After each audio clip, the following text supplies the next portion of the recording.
Madame, Messieurs, bonsoir. C'est Regard social sur Equinox Télévision.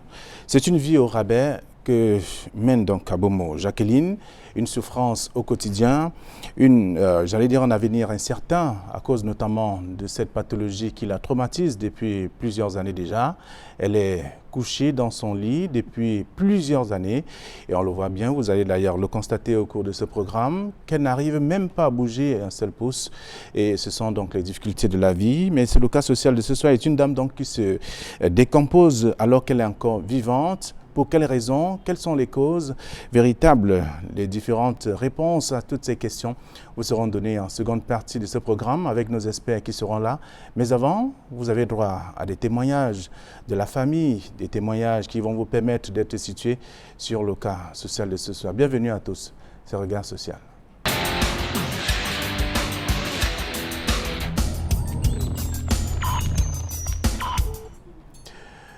Ils sont sur ce plateau, l'époux et la fille de la malade.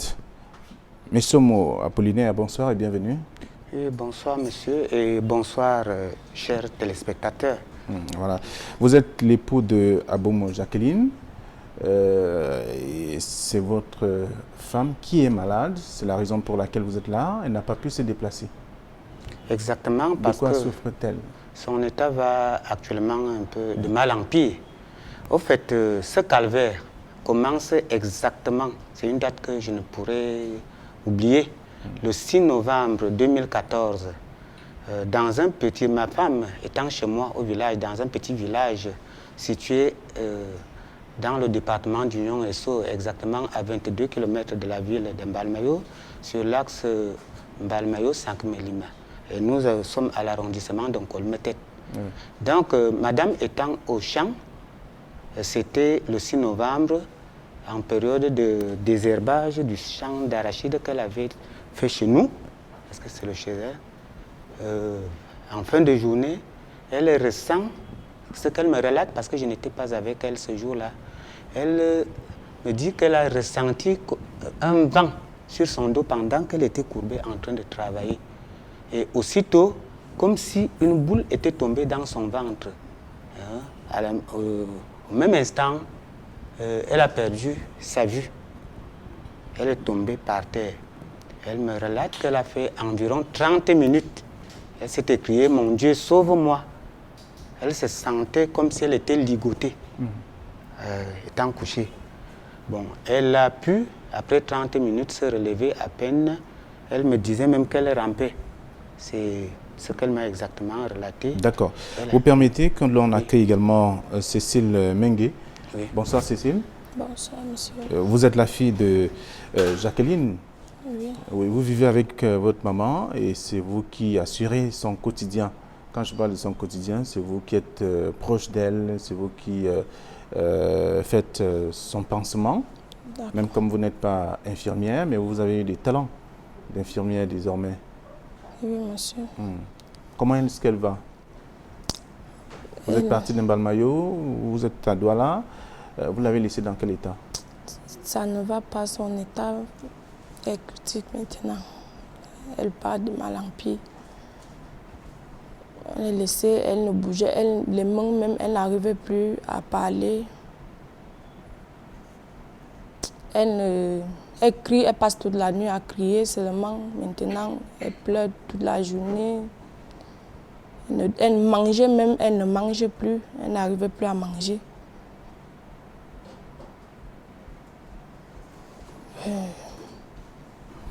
Alors, puisque vous ne serez pas là demain matin, comment est-ce que vous allez faire? Qui va assurer son pansement? Vous avez laissé quelqu'un? Oui, oui. J'ai laissé ma grande sœur avec elle. Elle va faire le pansement. Elle est restée. Elle m'a dit qu'elle va essayer même, comme elle n'a pas le cœur, de supporter, de voir la plaie. Bref. Alors, Apollinaire, on parle de plaies, pansements et autres. Les téléspectateurs veulent savoir de quoi il est question véritablement. Oui, je voulais... Bon, après la première partie, je n'ai pas croisé les bras. Donc, pour aller un peu rapidement, dès que madame était rentrée, elle a été transportée à l'hôpital. par moi-même. Donc, je vous dis que ça a commencé par le mal de dos. Oui. Oui. Un choc qu'elle a reçu étant au champ. Étant au champ. Oui. Par le mal de dos. Elle s'est même... bon, elle a été alitée, c'est-à-dire elle est un peu restée paralysée, mais on a pu la remonter. C'est 2 ans après, donc nous sommes en 2014, en 2016, qu'elle a un petit bouton au niveau du sein, c'est-à-dire le téton du sein. Donc exactement, et elle a pressé. Ce petit bouton après se transforme à peu près comme en dartre. Donc, quand nous avons vu que ça a persisté, bon, mais nous ne sommes pas restés actifs. On a même mis l'herbe du village qu'on appelle Ngomentan. Je ne peux pas savoir le nom scientifique. On mettait parce que lorsque l'enfant a la dartre chez nous, il suffit de mettre cette herbe, elle disparaît aussitôt. Comme ça, le mal avait persisté, elle est allée à l'hôpital de district en Balmayo. Et on a prescrit des examens. Elle a fait donc les carnets sont là, l'échographie du mamelon, on n'a rien vu. On a fait peut-être 2 fois avant que pendant ce temps, le sein ne faisait que se ronger. Il n'était pas dû jusqu'à ce que... Il n'y avait pas une boule à l'intérieur. Il n'y avait pas une boule à l'intérieur. Oui. Pas de boule. Peu de temps après, nous sommes allés jusqu'à l'hôpital gynéco, où elle a suivi 2 examens de biopsie. La première sort négatif. Les médecins ont cru qu'on a mal prélevé. La seconde, on a vraiment coupé la chair de son sein, c'est-à-dire le bout du sein, pour continuer, et c'était le même résultat. Donc après ça, on a cru à autre chose. Nous sommes partis à Ayos. À Ayos, on a prescrit d'autres examens. Bon, je ne sais pas, les résultats étaient toujours négatifs. Sauf qu'on a vu soit un léger microbe et on a prescrit quelques produits là. Alors, quand vous parlez de négatif, vous pensez à quoi? Au cancer, par exemple? Depuis d'abord, le médecin qui avait prescrit la biopsie, quand il avait vu la petite blessure, lui, il a même parlé que ça a l'air d'une maladie de Paget du sein. Mais les examens ont démenti, puisque c'est le même médecin qui a fait des analyses de trucs. Donc c'est là où l'idée de cancer a été réfutée. Ce n'est plus vraiment entré dans notre tête à partir de ça. Je dis 2 fois, l'hôpital gynéco, c'est quand même une institution de référence chez nous. Donc 2 fois, les carnets sont là. Ils peuvent en témoigner. Je ne suis pas médecin. Si déjà un médecin vous dit ça, donc même jusque-là, pour être bref, nous nous sommes jetés, même à l'indigène, nous nous sommes jetés chez les pasteurs et les prêtres. Et jusqu'à présent, où je suis à bout de force. Oui, mais qu'est-ce que les pasteurs ont fait, les prêtres? Des prières. Dans le spirituel, je ne peux pas vraiment, chacun dans son domaine, des prières et tout et tout. C'est comme les tradipraticiens. On a quand même des plantes médicinales ici chez nous qu'elle prenait. Donc, je ne suis pas resté. J'ai vraiment fait un peu. Elle était jusqu'à l'est, chez les tradipraticiens. Elle était, je ne sais comment vous relater cela. Je suis essoufflé. Et je suis stressé là où je suis là.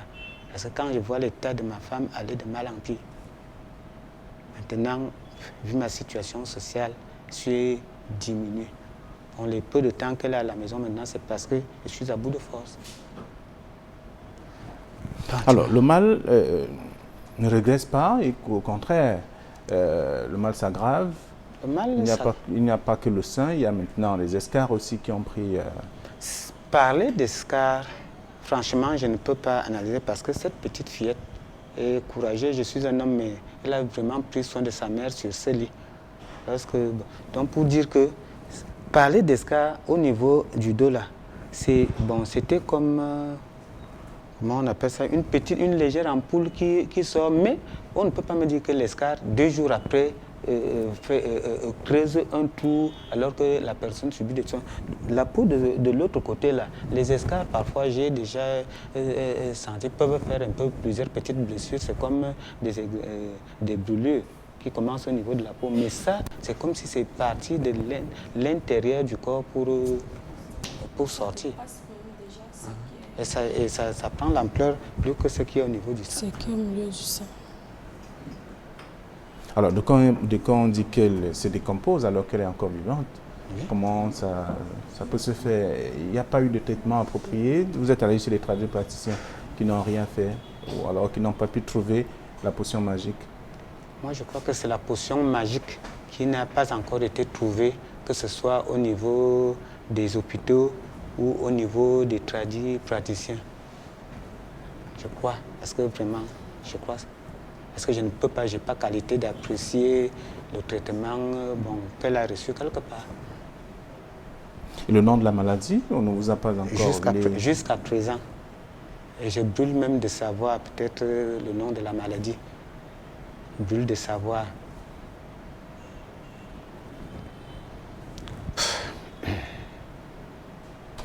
Vous avez carrément arrêté de l'amener à l'hôpital parce que vous n'avez plus les moyens. Vous l'avez également évoqué.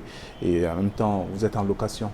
Je suis en location, exactement. J'ai des bouches à nourrir.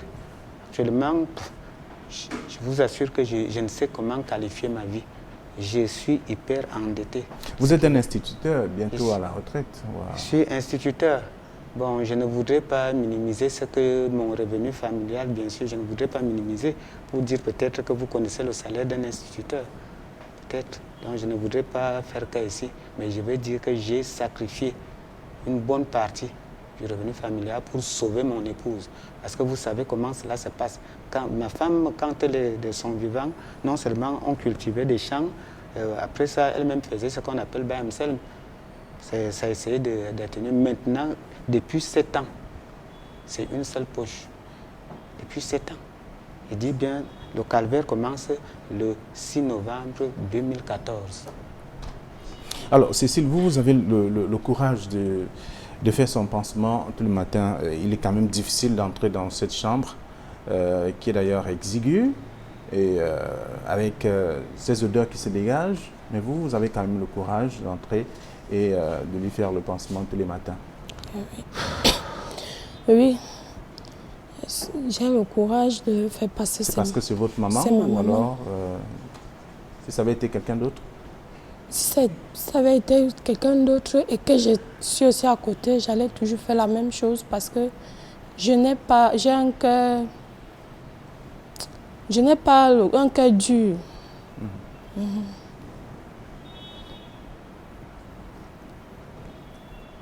J'aime aider les gens, mais je sais pas, c'est une manque de moyens. Comment vous vous êtes retrouvé à faire le pansement? Vous avez vu ça où? J'ai vu ça lorsque, quand elle était à l'hôpital, je partais souvent la rendre visite là-bas, on dormait souvent ensemble. Et quand le docteur venait souvent faire le pansement, on était ensemble. Donc je voyais souvent comment le docteur fait. Quand nous sommes allés à la maison, moi aussi je me suis mis à faire la même chose que le docteur. Vous causez beaucoup avec votre mère. Qu'est-ce qu'elle vous dit souvent? Elle me dit souvent que elle n'a plus de force. Elle n'a plus de force et qu'elle a déjà trop souffert. Elle a trop souffert, mais on cherche comment faire si vraiment elle peut retrouver sa santé.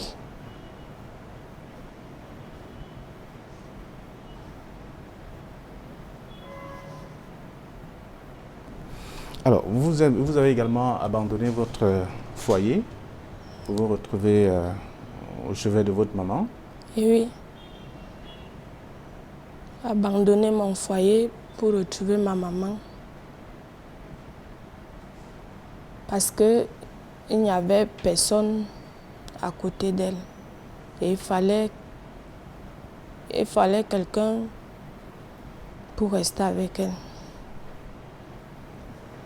Et votre mari a dit quoi? Il a laissé faire? Il a laissé faire. Il a laissé faire, mais avant qu'il ne laisse, on a d'abord eu des problèmes des sérieux problèmes parce qu'il m'a dit que lui ne peut pas, il ne veut pas qu'on cherche quelqu'un d'autre pour aller. Je lui ai dit non, que c'est ma maman. J'ai un seul petit frère, je n'ai pas de petite sœur. Je ne peux pas le faire. C'est comme ça que j'ai perdu mon foyer. Alors, Apollinaire, votre épouse vous raconte quand même, où elle vous a dit ce qui s'est passé dès le premier jour, lorsqu'elle est revenue du village. Est-ce que c'était... elle avait un problème avec quelqu'un au village? Parce qu'on a quand même évoqué ce côté-là aussi. Elle se retrouve seule, elle ressent un coup au niveau du dos, elle tombe, elle perd la vue un moment, elle retrouve la vue et du coup commence son calvaire. N'avait-elle pas un problème avec quelqu'un au village ou... Non, elle ne m'a jamais relaté cela, qu'elle avait un problème avec quelqu'un au village. Ça, en toute honnêteté, elle ne me l'a pas relaté. C'est exactement à cette époque-là même, mon papa était encore vivant. Quand elle est rentrée au village, elle a dit ça à papa. Et très tôt le matin, comme elle est arrivée aux environs de 17h30, 18h, bon, très tôt le matin, papa a fait qu'elle prenne la voiture pour me retrouver en Balmayo. Donc, elle, de ce côté-là, je ne peux que dire ce qu'elle m'avait relaté.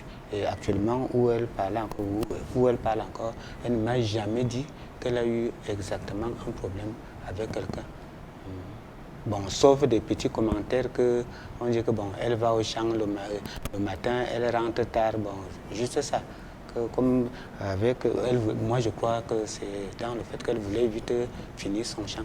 C'est tout ce qu'elle m'a relaté. Mais dire qu'elle a échangé avec quelqu'un, non. Donc, c'est comme ça. Alors, la prise en charge de son mal, qui commence au niveau de son sein, est-ce que ça n'a pas été, est-ce que ça a été respecté? Je veux dire, lorsqu'on lui donne les premiers médicaments, elle respecte la prise de ces médicaments, ou alors qu'il y a eu négligence à un moment, là, ce qui a aggravé la situation? Elle était encore toute forte, hein. Donc, pour dire que c'était d'abord, elle prenait régulièrement ses médicaments. Elle prenait régulièrement ses médicaments. Donc, de telle manière, je vous ai relaté ici, on a été dans des hôpitaux, on a été chez les praticiens, chez les pasteurs, et il y a même, je ne sais pas si je peux appeler ça hôpital aussi, nous sommes même allés, il y a des machines là, nous relatons des machines chinoises qui font, bon, une certaine médecine là, quand on te met quelque chose au bras qui te fait le bilan de santé. Nous sommes passés un peu partout. Donc, pour dire qu'elle a pris tous ses médicaments. Parce que j'en connais même, c'est des personnes qui, parfois, une boîte de médicaments coûte des 35 40 000. Il y en a. Les produits américains, là, les compléments nutritifs, appelle-t-on. J'ai quand même, je me suis débrouillé à sauver mon épouse. Si au jour d'aujourd'hui, son état va comme ça, et elle a supporté. Cette dame, même chez les praticiens, les remèdes qu'on donne là-bas ne sont pas faciles à avaler. Et je l'ai vu faire ça. Elle se purgeait, elle faisait tout. Donc dire qu'elle a vraiment supporté la prise des médicaments et des remèdes qui lui ont été donnés pendant tout ce parcours. Et je dis, si déjà elle partait même camper chez certains pasteurs. Alors, pourquoi vous êtes parti de l'hôpital? C'était faute de moyens ou alors faute de guérison?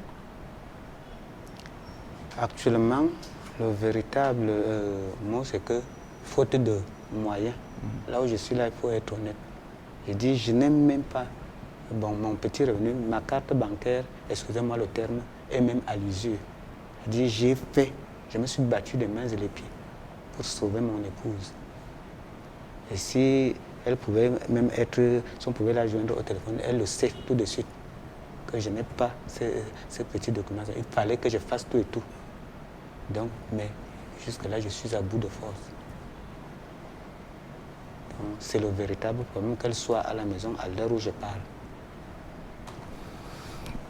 Vous êtes venu à Regard Social pour parler de votre problème, j'allais dire le problème de votre épouse qui est malade et qui se décompose alors qu'elle est encore bien vivante, elle a le souffle, mais elle se fatigue au jour le jour, elle perd espoir au jour le jour également. Et elle raconte à sa fille que les moments sont difficiles pour elle. Il est facile pour elle d'avancer que de reculer en ce moment. Parce que la solution est bien lointaine pour elle. Sans moyens, difficile donc de pouvoir retrouver la guérison. Vous avez un message à adresser à tous ceux qui vous regardent en ce moment? Regardez cette caméra. Tous mes chers frères camerounais, mes chers frères téléspectateurs de cette émission, le premier message, c'est que je demande une aide multiforme. C'est-à-dire d'abord les prières, parce que c'est important. L'orientation, si quelqu'un d'autre a déjà eu ce cas, et c'est comment est-ce qu'il l'a combattu. Donc ça, et la dernière façon, je ne sais quoi dire, l'appui, notre appui, parce que je suis à bout de force. Donc voilà le maître mot que j'ai pu dire. Donc je compte sur. Cécile, c'est le même message? Oui. Vous avez autre chose? Non, c'est le même message. Je demande à tous les hommes de bonne volonté de m'aider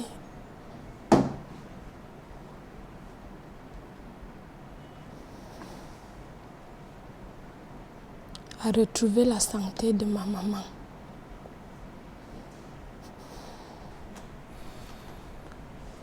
Vous comprenez bien l'émotion qui anime Apollinaire et sa fille sur ce plateau. C'est à la suite notamment de cette maladie qui ronge Jacqueline, qui est couchée depuis plusieurs mois, voire des années, carrément, sans bouger. Elle n'arrive pas à comprendre ce qui lui arrive. Et justement, cette maladie qui n'est pas encore, dont le nom n'est pas encore révélé, et surtout les causes exactes même de cette pathologie. Certainement que nous aurons une idée lorsque nous allons recevoir dans un instant les experts en seconde partie. Merci d'être venu, beaucoup de courage à vous.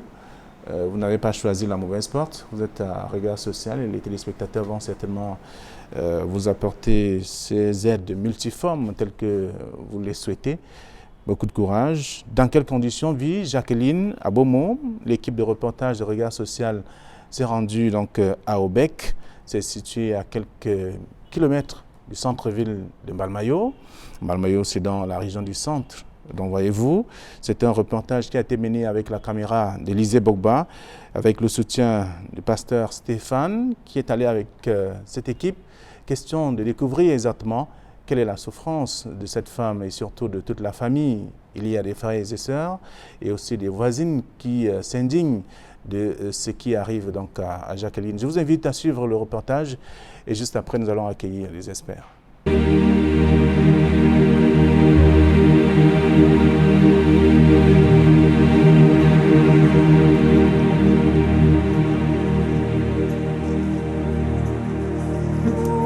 Situé à une trentaine de minutes de voyage sur la route Yaoundé-Bolova.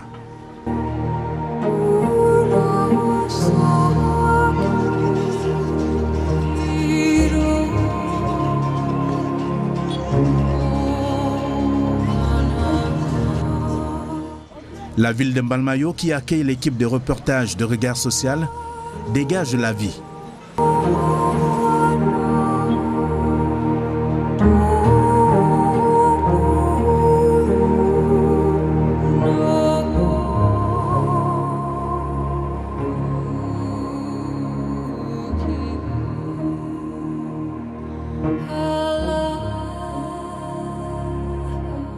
À quelques kilomètres du centre-ville, au lieu dit Aubec,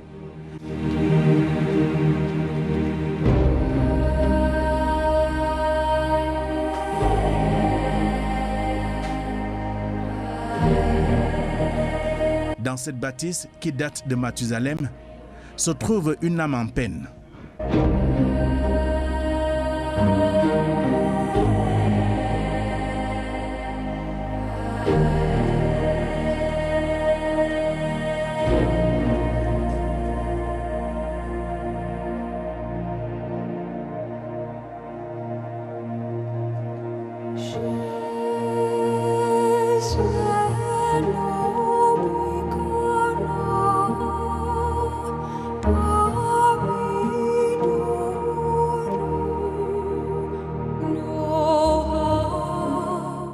Abomo Jacqueline, épouse de Messomo, allongée presque inerte, garde cette position depuis plusieurs mois déjà.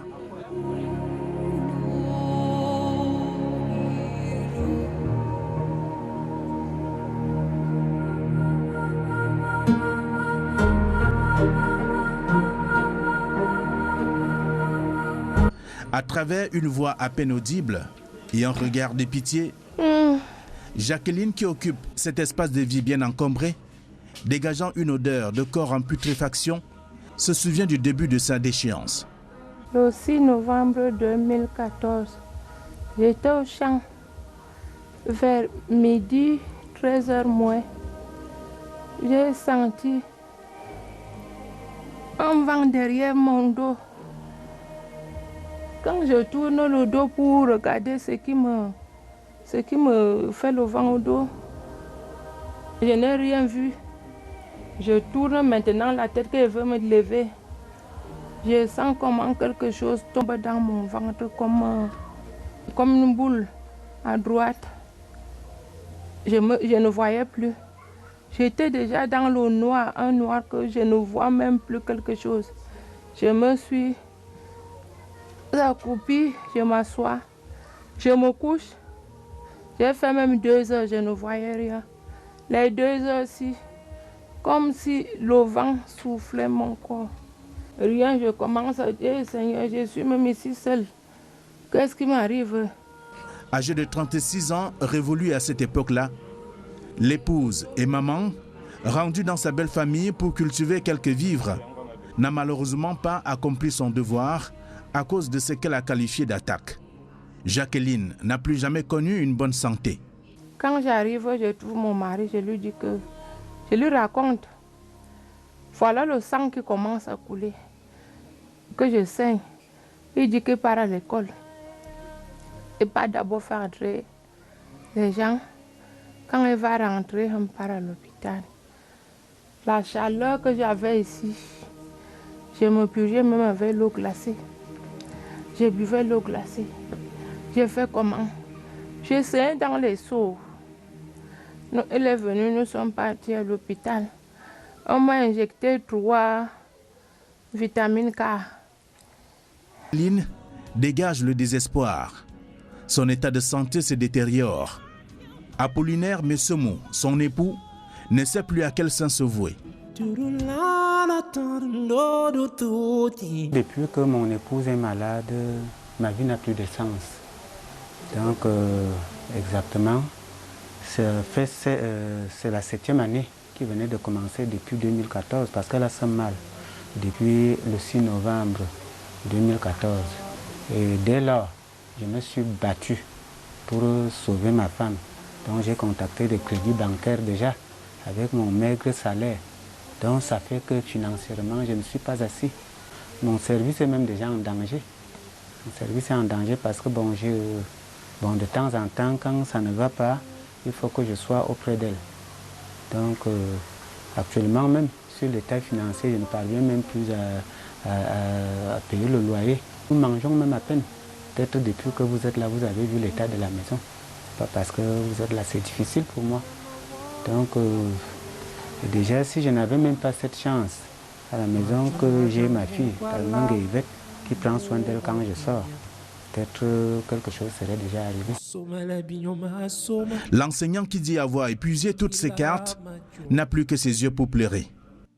Je dis qu'aujourd'hui, je suis vraiment sevré. Elle est ma femme de nom, parce que là où elle est là, c'est à nous de prendre soin d'elle. Pour qu'elle mange, il faut venir avec de la nourriture, mettre dans sa bouche, il faut faire tout pour elle. Et actuellement aussi, les charges qu'elle avait nous reviennent. Donc je suis sevré de tout. Ou même vous voyez son état. Elle est orpheline de père et de mère maintenant. Maintenant, sa famille aussi m'a soutenu tant que faire se peut. Je suis en location, je ne parviens même plus à payer. Pas facile de vivre ça. Dur, très dur d'ailleurs pour cette famille et surtout pour cette femme qui ne sait plus ce que demain lui réserve. Elle a besoin de vous, elle vous tend la main. Elle a dit qu'il est difficile pour elle de pouvoir passer une journée entière sans se poser des questions sur ce qui pourrait lui arriver. Mais pour comprendre un peu ce qui arrive à cette femme, à Jacqueline, nous avons nos experts qui sont déjà sur ce plateau. Docteur Tayo Rachel, bonsoir et bienvenue.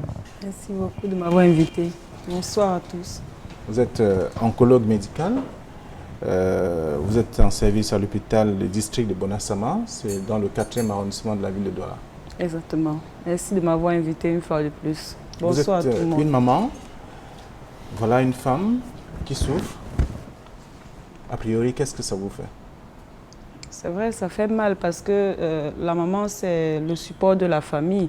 Donc lorsqu'elle est handicapée de cette façon, c'est toute la famille qui est handicapée. Il faudrait faire quelque chose de façon urgente pour supporter, comme son mari a même dit, certaines tâches qu'elle avait accomplies. Et ses filles, heureusement, ont pris le relais, mais c'est aussi au détriment de leur vie à elles. Donc il y a beaucoup de choses à faire dans cette famille, déjà sur le plan psychologique et sur le plan de la maladie de la maman. D'accord. Merci d'avoir accepté notre invitation. En face de vous, il y a Armand Api. Bonsoir. Bonsoir, monsieur Ndongo. Vous êtes psychologue clinicien et vous acceptez toujours venir sur le plateau lorsqu'on vous parle ou on vous pose un problème, surtout que c'est un cas qui choque, comme bien d'autres cas aussi, souvent présentés sur ces antennes.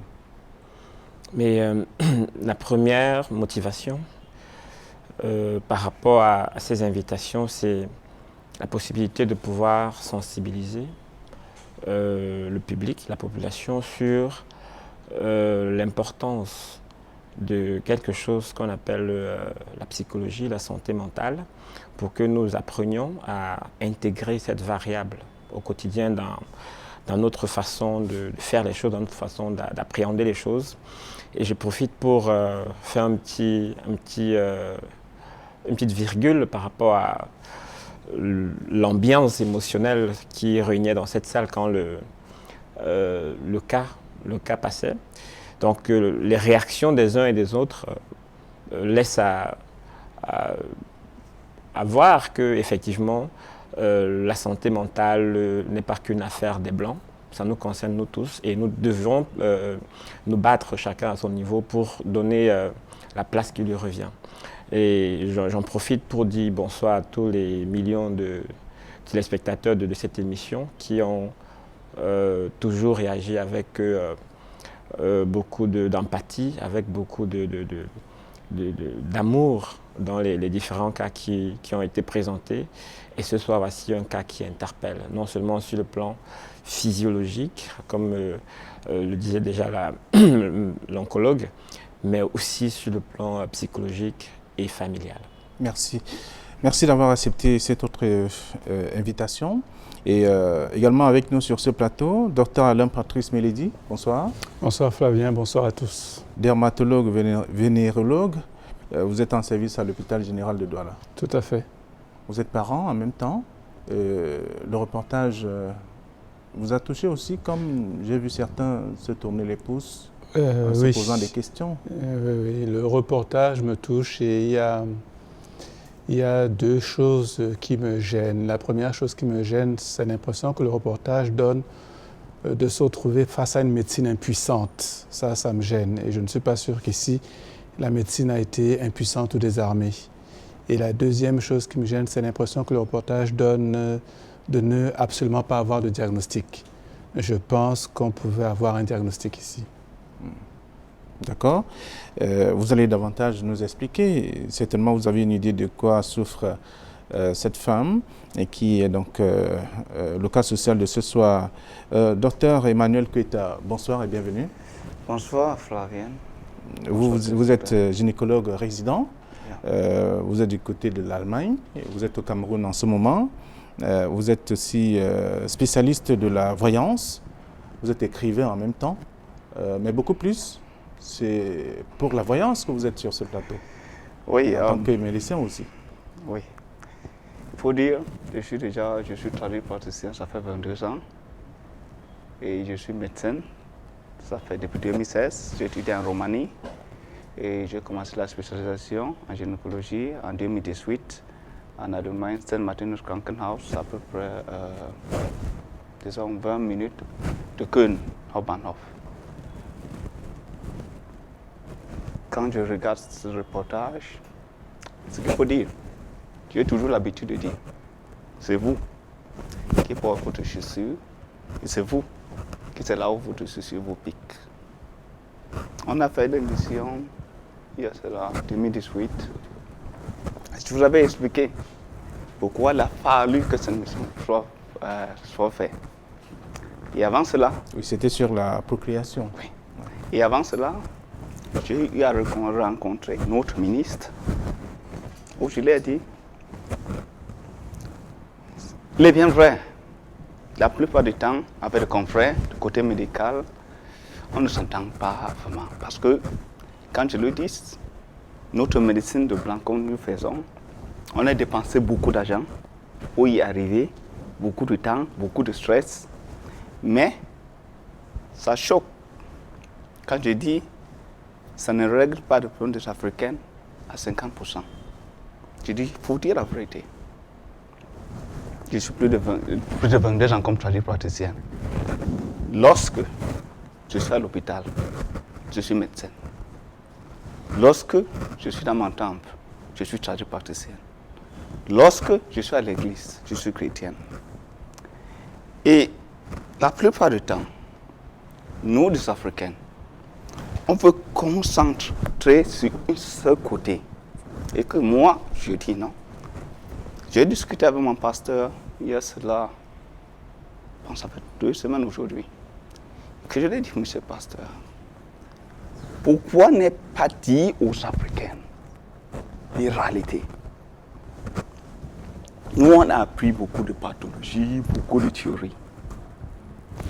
On a fait des missions ensemble. Moi-même, je suis touché. Mais je vais vous dire, moi qui vous parle ici, ma mère a eu une blessure pendant 42 ans. Ma mère, même. Il a fallu que je sois tradipraticien. Pour dire non, dans ta blessure, il y a des dents. Et il faut t'attacher avec ce... Et que, s'il a fallu que je pense comme médecin, je ne vais jamais le faire. Vous voyez, je dis toujours aux malades, c'est vous. Parce que si moi je suis médecin, je dois respecter mon cachet que je mets comme médecin. Parce qu'il y a beaucoup de théories, il y a l'odontologie que nous devons respecter. Si vous ne respectez pas, je ne sais pas comment ça se passe en Afrique, mais les possibilités que vous soyez poursuivis en justice est là. Et alors, il y a d'abord ces règles à respecter. Mais lorsqu'on respecte ces règles et que ça ne nous aide pas, il n'y a rien qui explique que vous partez à l'hôpital, disons, 1 semaine, 1 mois, 2 mois, 3 mois, et votre problème n'est pas résolu. Vous voulez dire que vous n'avez pas vu quelqu'un. Parce qu'un journaliste, il va dire, ok, je ne connais pas, bon, disons que la 25%. On envoie chez un spécialiste. Parce que le journaliste a dit que non, c'était rien. Il envoie chez un spécialiste. Il va dire que non. Et peut-être l'envoie chez un professeur. Mais ce qui est sûr, il faut qu'on vous dise, la plupart du temps, comme ce cas que nous avons vu ici, qu'est-ce qui se passe? Vous avez un truc, on vous met comme un masque, on vous couvre. Et lorsqu'on couvre, avec nos appareils américains, on ne va rien voir. On ne voit rien. Mais pendant ce temps, vous souffrez. Je vais vous dire, en août, avant cette émission, J'ai reçu 23 cas pour le cas de conception, parce que vous savez, c'est ma spécialité, je ne suis pas là pour faire. Et quand après cette réception, c'était en août, je reviens en décembre, je fais le sondage, il y a 19 qui ont un bon résultat. Et sur ces 19, combien ont eu le résultat à l'hôpital? Je dis 4. Mais je dis, mais entre nous. Le problème, c'est que nous, des médecins, on ne veut pas accepter que le tradition peut faire quelque chose. Les traditions praticiennes, bon, c'est déjà la minorité, donc il y en a quoi. Les pasteurs ne veulent pas. Pourtant, ces 3 médecines, donc médecine traditionnelle, l'hôpital et la prière, les 3, c'est doivent marcher. Mais, quand des prêtres, moi je suis chrétien, c'est pas pour que je parle pour parler, je fais bien ma catéchèse. Et je dis, si nous, des médecins, on essaie un peu de regarder un peu dans l'histoire de la médecine, on ne va pas continuer à bagarrer. Je sais de là où je sors, je sais où je suis aujourd'hui. Donc, la seule chose que je peux dire à nous, comme frères africains, sache que la médecine est là. Sache qu'il y a des limites en tout. Nous sommes des Africains. On ne peut pas refuser.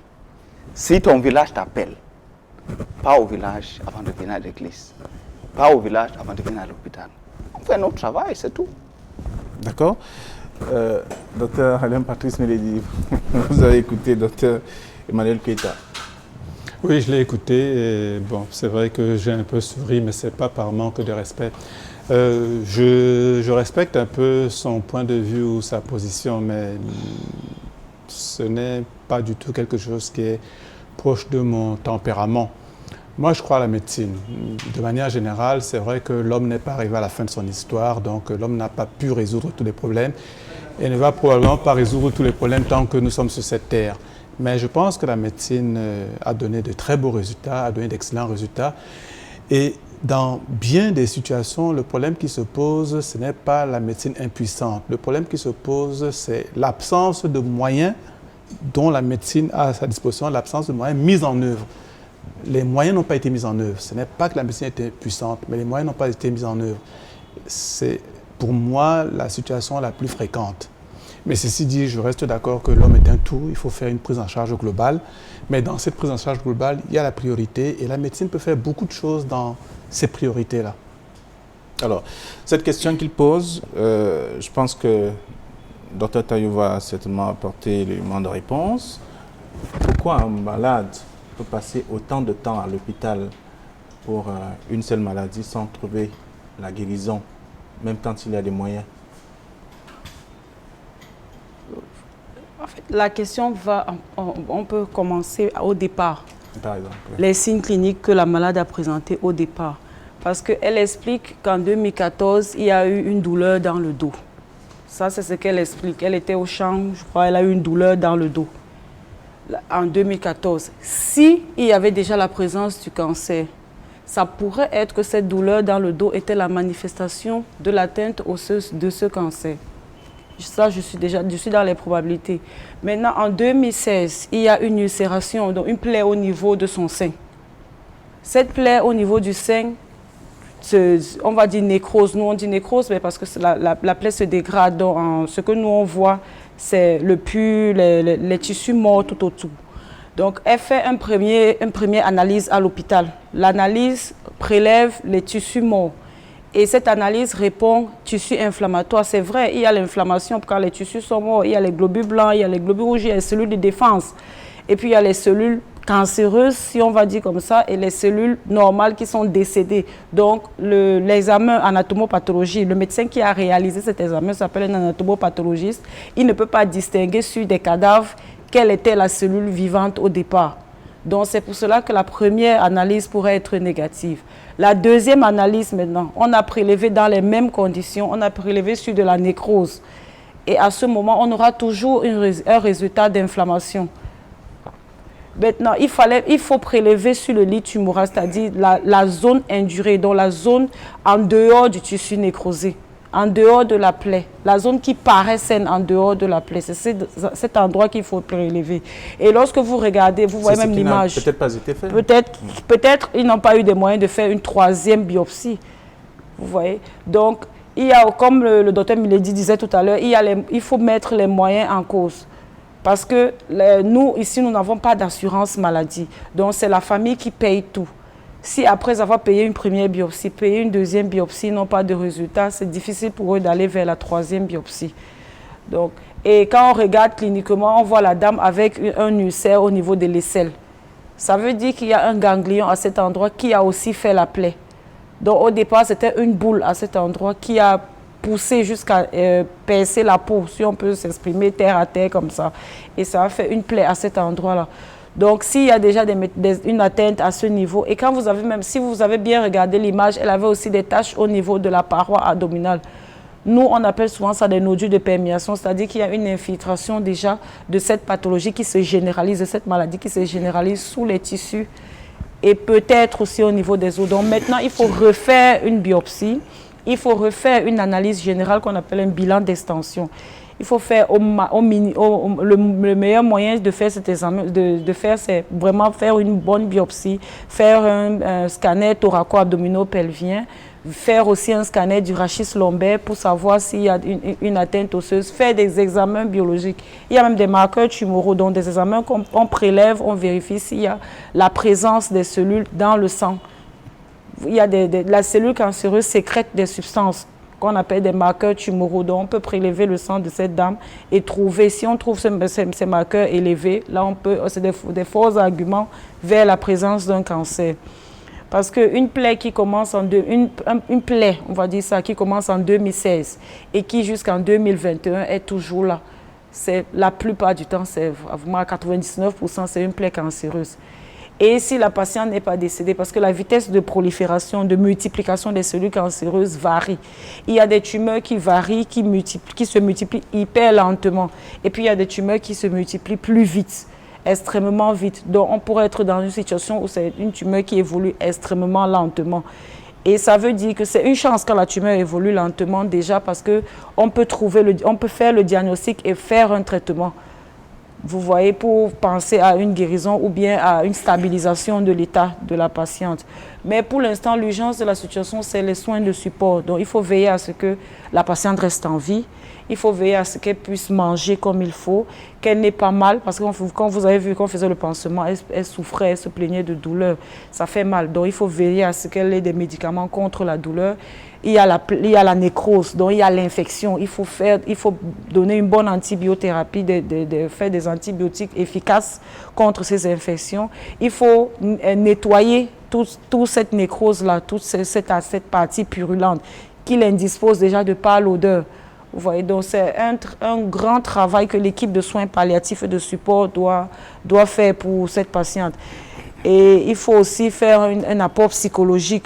Déjà, à partir de l'apport psychologique, on peut résoudre les problèmes plus rapidement que si on va directement à la biopsie, à la médecine, au diagnostic de façon brutale.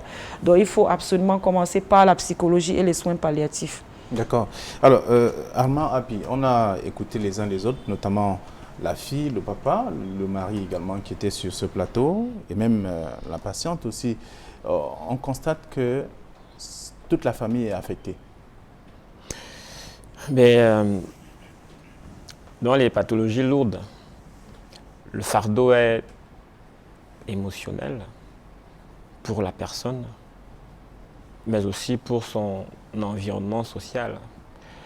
Et il y a une petite phrase qui circule dans notre environnement qui dit le garde malade est souvent plus malade que le malade lui-même.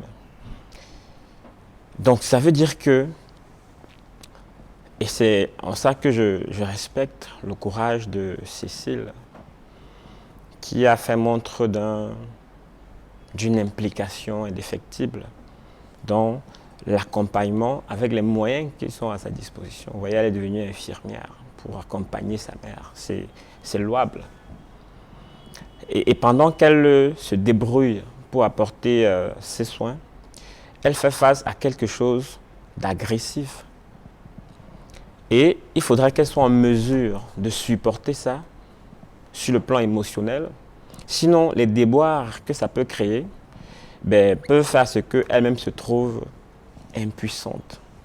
Et que toute la cellule familiale se trouve impuissante par rapport à une situation qui échappe à leur contrôle. Et ça s'est vu dans le discours du père quand il dit on est allé voir le praticien, on est allé faire des prières, etc. C'est parce qu'on a l'impression que nous, on ne peut plus rien faire. On a essayé sur le plan financier et tout. Maintenant, il faut voir ailleurs parce que là, on n'a plus d'éléments. Donc, effectivement, il faut que la famille soit soutenue et véritablement soutenue pour pouvoir continuer ce combat qui dure quand même depuis beaucoup d'années. Et on sait que le fait d'être au contact avec un facteur de stress de manière prolongée, ce qu'on appelle souvent le stress chronique, ça a des effets nocifs sur notre santé physique, mais aussi sur notre santé mentale. Donc, si on sait ça, il faudrait pouvoir apporter des éléments concrets pour soutenir la mère, pour soutenir les enfants et pour soutenir le tissu familial. Vous voyez que le problème de Jacqueline, de Madame Abomo, a mobilisé presque toute la famille. Il y a la nièce de son mari qui est là, les voisines qui sont là. Tout le monde est venu et ça fait que les gens commencent à négliger leurs propres activités. Les gens commencent à perdre leur propre vie. Là, une jeune dame qui a arrêté son mariage parce que il faudrait qu'elle s'occupe de sa mère et tout. Voilà. Donc, ça fait partie des conséquences sociales des problèmes de santé comme ceux-ci et qu'il faudrait regarder. Alors, Dr Melody, le mari dit que, et comme elle-même elle a révélé, que ça a commencé par une tache, un bouton d'abord, et en plus qui avait laissé une tache en signe de dâtre. Oui. Alors, première chose à mettre dessus, c'est des feuilles, la décoration, je voudrais dire le secret des grands-mères, mais jusque-là, rien ne marche et tout de suite, ça devient une plaie qui se développe véritablement. Selon vous, ça peut être quoi? C'est vrai que c'est pas évident de poser le diagnostic comme ça sur la base de ce que le mari raconte ou même sur la base de ce que l'on voit.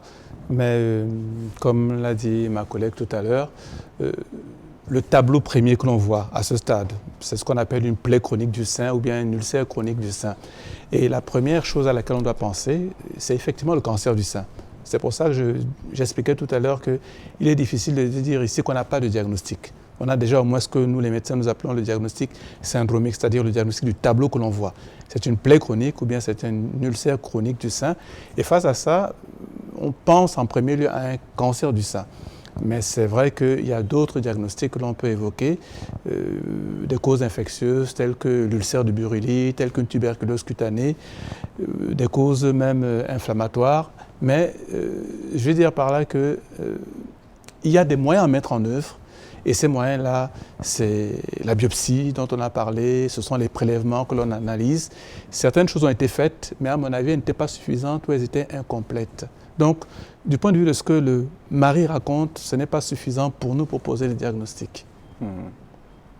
Donc, difficile justement de savoir exactement de quoi elle souffre. C'est pour ça que jusque-là, et depuis qu'elle est malade, et là où elle est passée, son rapport parle plutôt d'inflammation aiguë et chronique, dense. C'est ce que le résultat, oui. C'est ce qui a été donné comme résultat. Oui. Et je demandais ce que ça peut être véritablement. Oui, j'insiste pour dire que c'est difficile de savoir ce dont elle souffre, mais ce dont elle souffre n'est pas un mystère. Je pense que si on met en œuvre les moyens, on finira par mettre la main sur le diagnostic. Et en particulier, tout au long du reportage, on entend pas de maladie de Paget, pas de maladie de Paget, pas de maladie de Paget. La maladie de Paget n'est pas la seule explication possible de ce qu'elle présente. Si je devais parler de façon scientifique, la maladie de Paget n'est pas le seul type de cancer de sein que la femme peut présenter. Il y a plusieurs types de cancers que la femme peut présenter. Et si on ne voit pas la maladie de Paget, il peut s'agir d'un autre cancer. Mais ça ne veut pas dire qu'on n'a rien trouvé ou qu'il n'y a rien. C'est ce sur quoi j'aimerais insister.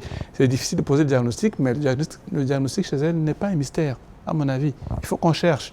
Et en cherchant bien, je pense qu'on peut trouver. Alors, est-ce que tout commence lorsqu'elle reçoit le choc dans le dos, au champ? Déjà, j'ai toujours l'habitude de dire traiter les maladies à partir des racines. Des confrères ont dit ce sont des aînés, j'ai beaucoup de respect pour eux. nous ont fait comprendre d'abord le problème de moyens. Mais je dois dire, je fais la spéciale, ça fait vraiment 3e année. Et c'est aujourd'hui, je suis constamment en Mauritanie. C'est parce que la plupart du temps, c'est une femme, il arrive pour faire une simulation. Vous savez, on parle allemand, et il ne comprenait pas. Et puis, ça dérange un peu. Et quand j'arrive, parce que je suis d'origine anglophone, je parle en français avec eux. Et puis, ils s'entendent, ils sont à l'aise. Quand ils rentrent en Mauritanie, ils m'appellent. Ils savent que je suis médecin. Tout coup. Donc, je suis désolé, ça n'a pas raté. Je dis, ah bon? Il me dit, oh, désolé la main. Mais qu'est-ce que tu comptes faire? Parce qu'on a changé de numéro. Il me dit, tu dois revenir. Je dis, ah bon? Il me dit, il n'y a pas de problème. Mais nous sommes des Africains. Vous faites quel église? Il me dit, je suis musulman. Je dis, bon, avant de revenir, pas voir ton imam. Avant de revenir chez nous. Et cela a été fait. Aujourd'hui, quand il rentre là-bas, il a dit à son gynécologue qui était là-bas. C'est là où je suis invité. Plus de pas le temps, et je ferai tout constamment là-bas. Je pense que cette dame a été malade depuis 2014 jusqu'à aujourd'hui. Donc ça veut dire qu'il a presque vu tout. Nous sommes des Africains. Ici, nous avons des problèmes communs. Vous l'avez dit à plusieurs reprises. Alors, ça veut dire quoi? Nous sommes Africains. Vous voulez nous dire qu'est-ce qui s'est passé? Ça veut dire déjà, nos problèmes sont communs. Ça ne peut pas être vraiment un problème financier. Parce que quand ça arrive, quand on dit que non, nous n'avons pas vraiment pas de moyens, on appelle des gens, on appelle des tantes. Donc, ce qui fait que ça commence peut-être par un journaliste. Le journaliste va dire que, oh, je ne veux bien, il envoie chez un spécialiste. Le peut-être dire que, ok, moi, je ne réfléchis pas bien. On envoie peut-être chez un professeur qui a le dernier niveau. La vérité, je vous assure, si vous partez au fond, l'origine, en fait, il ne peut pas déjà poser un diagnostic, mais l'origine doit être mystique. Parce qu'elle était au champ. Ok? Il a senti quelque chose qui l'a frappé par derrière. Il n'a trouvé personne. Première chose qu'on doit d'abord savoir, sur ces champs, il y a un discours là où il était, oui ou non. Avant cela, il a eu des rêves. Ça, c'est des choses très importantes qui vont nous aider. Puisque nous, en médecine, oui, on peut parler que nous avons des tumeurs. Je vous dis, parfois on fait même, parce que quand vous venez avec ce genre de choses, première chose que nous faisons, on faisait d'abord une biopsie. Normalement, on appelle ça probe hémname. Ça veut dire qu'on prend une seule partie, on analyse pour voir. Même si on dit que c'est le cancer, c'est facile. Qu'est-ce qu'on fait? Amputation. Qu'on appelle ablation. Ablation. C'est tout. Et il est guéri. Mais nous, si cela n'était pas fait, ça veut dire que ceux qui ont vu jusqu'à aujourd'hui, ils ne sont pas convaincus. Ils savent que ce n'est pas le cancer. Vous savez, je peux comprendre. Si ce n'est pas le cancer, c'est alors quoi? Il y a beaucoup de questions. Et en médecine, on peut dire que voilà, c'est le diagnostic. Et il y a encore ce qu'on appelle différentiel diagnose. Donc ça peut être ça, ça peut être ça, ça peut être ça. C'est pour cela. La plupart du temps, je ne sais pas, bon, je suis un ami, je ne sais pas comment ça se passe ici. La plupart du temps, dans les diagnostics qu'on donne, on dit FEDAC diagnose. Donc, FEDAC, ça veut dire que ce qu'on pense, c'est comme une supposition. Une hypothèse. Une hypothèse. Donc, déjà, elle a été tapée, ça a commencé à quelques temps après.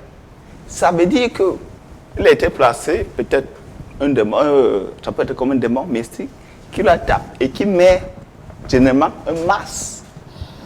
Et quand c'est ça, nous prenons nos appareils de l'hôpital, on ne va rien voir. J'ai fait ce stage dans une clinique dans ce Cameroun en 2014. J'étais encore un jeune étudiant. Mon chef, j'étais un peu mollo, mon chef n'est pas là, il y a un monsieur qui arrive. Donc, j'ai vraiment mal. J'étais en blouse, je ne savais pas que j'étais traductrice. Parce que, comme voyant que je suis, moi je trouve mon miroir et il est possible de connaître, c'est une chose qui arrive. Et quand il respire, je dis, eh. Donc, quand je prends sa radio, je vois, parce que ça dépend de Plumeau, il n'y avait rien. Je dis, je n'ai rien vu. Et il était malade depuis 2 ans. Je lui demande, monsieur, tu crois qu'on n'a pas encore vu quoi? Parce que il y a, ben, ton décryptage sont corrects. Et ça lui dit, pense comment ta maladie a commencé. Elle me dit, mon fils, le jour que j'ai fait une souris marcher au mur, et c'est tombé sur ma poitrine. Le matin, j'ai commencé à avoir mal. Et j'ai dit, ok, vous savez, allez voir votre pasteur. Demandez l'huile d'olive. Et je vous assure, demandez l'huile d'olive et il faut on là.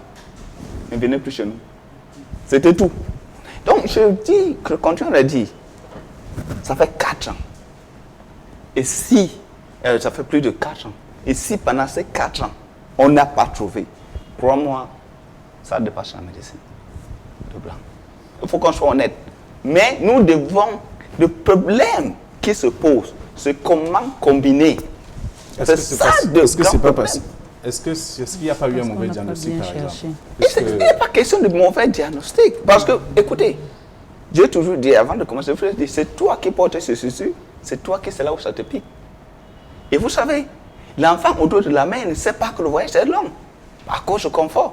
Donc, si on ne peut pas venir se dire qu'il y a un mauvais diagnostic, parce que si il y avait un mauvais diagnostic, une autre devait revoir. Par exemple, comme chez nous, où je suis, il y a d'abord, je sais que s'il n'y a pas de système d'assurance... Dr Tayo a essayé d'expliquer quand même. C'est pour ça que les premiers prélèvements qui ont été faits. On n'a rien trouvé. Tout dépend de là où on a prélevé. Vous avez vu, c'est une plaie. La plaie a plusieurs structures. Il y a la partie qui est pourrie, donc oui, tout est mort. Il n'y a rien là-bas qui peut nous orienter, un anatomopathologiste, vers un diagnostic. Et puis il y a la partie qui visiblement semble saine.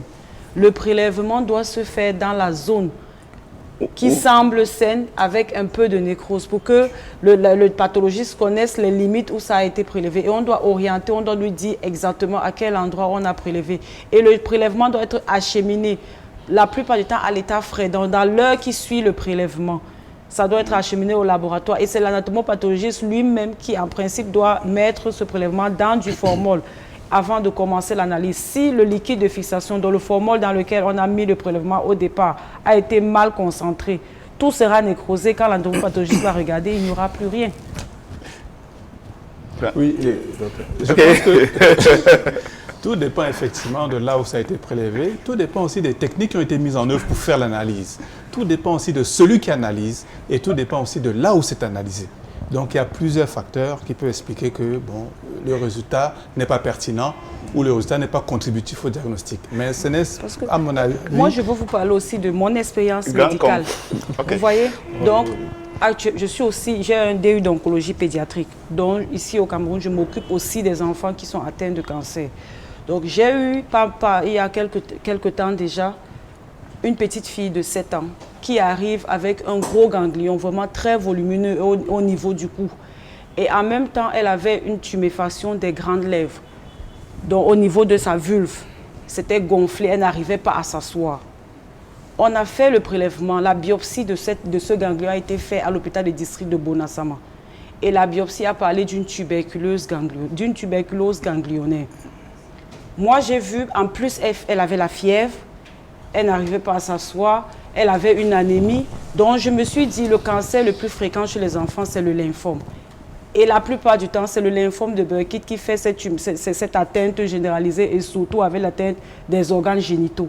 Donc, je dis aux parents, sur le plan clinique, je pense qu'il s'agit d'un lymphome de Burkitt. Ce n'est pas une tuberculose.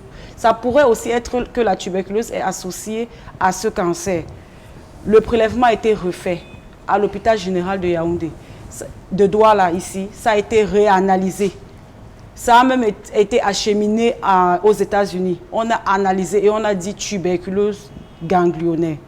Mais l'enfant a commencé les antituberculeux. Pendant les antituberculeux, il n'y avait pas de différence. J'ai parlé avec les parents et nous avons décidé de commencer la chimiothérapie anticancéreuse.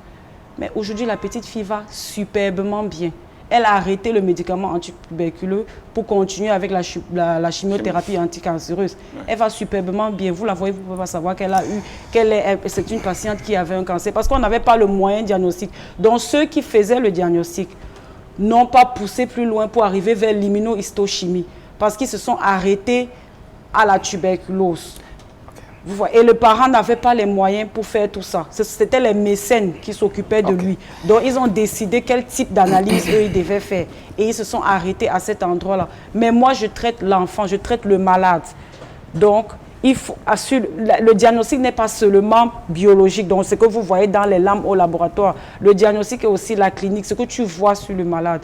Et c'est à ce moment qu'il faut faire un traitement par rapport à ce qu'on voit. Oui, je sais. Comme je vous ai dit, je suis un résident, mais comme traduit praticien, ça fait 21 ans, 22 ans, voilà 22 ans. Et je suis d'accord avec vous. Vous-même, vous êtes d'accord, au bout de 2 mois, vous avez dit, vous avez eu à régler ce problème. Mais nous parlons ici d'un cas qui a fait 7 ans. Plus de 7 ans, je pense, 7 ans, de 2014 à aujourd'hui. Elle n'est pas passée par moi. Non, elle n'est pas passée par toi. Mais c'est pour ça qu'on ne peut pas dire qu'elle a passé chez les autres confrères et qui ont estime qu'ils ont fait. Est-ce que vous savez qu'au bloc, tu peux être au bloc, tu peux quelqu'un meurt devant toi. Ici, dans notre pays, c'est mon pays. Je dis, vous êtes médecin, vous opérez. Et pourtant, quand moi, par exemple, j'opère, nous savons quel organe on prend. From which organ to which organ. Et nous savons comment nous devons opérer. Il y a ce qu'on peut faire dans Mesgablada ou dans classique, l'opération que nous faisons. Mais dans notre continent que nous vivons, il est possible que vous opérez, vous finissez tout comme il faut. Et le malade ne se lève pas sur le lit. C'est possible. Donc, c'est pour ça que je dis, ce n'est pas pour nous, parce que s'il faut qu'on discute ça ici, on ne va jamais s'entendre. Ça, on est d'accord. Mais c'est pour les malades, pour ceux qui ont ce problème. Mais écoutez pas ce que nous... Quand tu pars chez un médecin et que tu ne trouves pas sa situation, disons 2 mois, 3 mois, maximum 6 mois, pense déjà alternative. Et, attention, ça peut être du côté de la prière. Ça peut être du côté de l'église. Et attention, des pasteurs n'acceptent même pas de tradition praticienne. Mais celle-ci, par exemple, elle allait chez les tradipraticiens, elle allait à la prière. Voilà le problème. Voilà le problème, Frère Vendo. Vous savez, quand j'arrive au Cameroun, ce n'est pas le chaîne de télévision qui fait que je reçois dans que je reçois sur moi. Plus de 60 personnes chaque jour. J'ai mon cabinet à Paris, 18e. Ce n'est pas les chaînes de télévision qui viennent. En Belgique, à Caille de Saline, ce n'est pas les chaînes de télévision. En Allemagne, ce n'est pas. C'est des médias. C'est en fonction de ce que vous faites qui fait que ça amène les gens sur toi. Sur Facebook, si vous regardez, je ne réponds pas. Parce que, oui, il a vu Manuel Kota, la télé l'a bien parlé, il faut qu'il écrit. Mais par contre, ceux qui bénéficient, parce que tout commence par la voyance. Si vous avez votre problème, vous rencontrez un bon voyant. Je vais vous dire, vous êtes pour le pédiatre, il y a eu des enfants, l'enfant est né, l'enfant a 3 ans, l'enfant ne va jamais vivre. Mais on te dit, oh, il a eu la méningite à la naissance, ou après l'enfant, parce que si l'enfant, après, vous voyez que quand l'enfant, après l'accouchement, l'enfant doit pleurer. Et c'est ça qui ouvre le poumon. Et ça peut être qu'il y a eu des complications, comme par exemple nous qui faisons avec, on appelle ça vacuum, mbindu. Comment on appelle ça? Vacuum. Le forceps pour extraire l'enfant lors de l'accouchement. Pour extraire. Ça peut créer des anomalies sur la tête de l'enfant. Ok? Et maintenant, si c'est comme ça, ça peut sortir que les choses marchent bien. Là, il n'y a pas de problème. Donc, pour commencer je pense, les parents, ils ont mal marché. Parce que quand vous partez d'abord, qu'est-ce que vous commencez? Vous partez d'abord chez un voyant. Le voyant est là pour vous dire, voilà, votre cas, c'est un cas naturel. Vous devez aller chez un tradipraticien. Et il vous dirige. Il n'est pas là pour dire que je travaille. Le problème qui se pose sur ce côté, je suis d'accord que la plupart des tradipraticiens sont des gens familles. Et ce qui fait que la plupart des temps, ils manquent. Mais par contre, quand vous gagnez bien votre vie, vous ne pouvez pas mentir quelqu'un Ça, il faut dire la vérité. Je vous ai dit, je n'entends plus que quelqu'un vient chez moi. Je n'entends pas, je ne sais pas. Parce que déjà, comme médecin, j'ai un très bon salaire. D'accord. Alors, vous dites, lorsque vous recevez un patient, vous faites d'abord la voyance. C'est d'abord la première chose. C'est là où tout doit commencer. Parce que quand vous faites la bonne voyance, c'est vous qui doit diriger. Il y a beaucoup de confrères ici, pas dans ce studio, mais ici même, à Douala, qu'il a suivi malade depuis 12 ans. Ça n'a pas marché. Et le malade vient me voir. À l'époque, j'étais encore étudiant, je suis en 2012. Et il vient me voir. Je dis, voilà, c'était le coutume. Pas faire de coutume. Et pas faire de coutume. Et revient, je ne peux pas voir ton médecin, ton gynécologue. Et ne pas voir ton gynécologue. Et l'enfant aujourd'hui, il a accouché en 2013. Et quand je deviens médecin, je suis en dans une association de médecins qui est là. Et le père là est là. Et quand j'arrive, je dis, père, tu te rappelles? I don't know my son. Je dis, ben, vous savez comment ça dans ma vie? Le problème des Africains, je dis, donnons les tradipraticiens une chance. Et je pense, quand on dit qu'on est médecin, un médecin dit jamais non. C'est l'erreur qu'on fait. Donc, il faut être ouvert, qu'on te prouve. Prends par exemple la folie. Vous savez qu'on a traité la folie à l'hôpital jusqu'à les guérir. Vrai. Non, soyez not. Entre nous. Parce que la plupart des gens, c'est des démons qui ont en eux. Voilà le cas où il faut voir un pasteur qui fait la délivrance. Ou un prophète. Mais il va te dire, non, je ne crois pas en ça. Et c'est ça qui n'est pas normal. J'ai beaucoup de prophètes qui marchent. D'ailleurs, il y a un prophète qui part en l'Inde, nous sommes en 2004. Je suis consulté.